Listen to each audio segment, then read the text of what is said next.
आपका P by Q है। इस क्वेश्चन में आपको ग्राफ गिवन है और आपसे पूछा है EMF of each cell and I the current for which the power dissipation will be maximum. कैसे करेंगे बच्चे, आप देखिए यहाँ पे this is your voltage at this point current is zero. आपको पता है जिस पॉइंट पे current zero, that means open circuit की आप बात कर रहे हैं, तो ओपन सर्किट में जो वोल्टेज का वैल्यू है वही ईएमएफ है for current to be zero.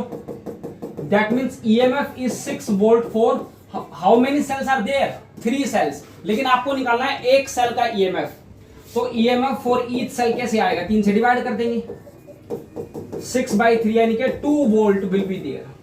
अब आप देखिए यहाँ पे अगर आप करंट निकाल दे, करंट का फॉर्मूला है E over R plus R। लेकिन अगर मैं मैक्सिमम करंट की बात करूं, मैक्सिमम करंट की, in that case capital R will be zero because V will be zero.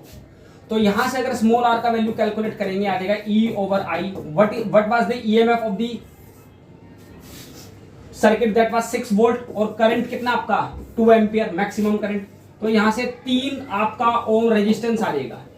आपसे पूछा है करंट कैलकुलेट करो for which power dissipation is maximum. Power maximum कब होगा, पावर मैक्सिमम तब होगा, देखिए आपका होता है E over R plus R। तो पावर डिसिपेशन मैक्सिमम तब होता है जब कैपिटल R और स्मॉल r यानी कि एक्सटर्नल रेजिस्टेंस और इंटरनल रेजिस्टेंस दोनों सेम हो। अगर इन दोनों को सेम कर दूं, स्मॉल r 3 है तो कैपिटल भी 3 हो गया यानी कि 6, ईएमएफ भी 6 है, तो 6/6 यानी कि 1 ampere will be the final answer. Clear.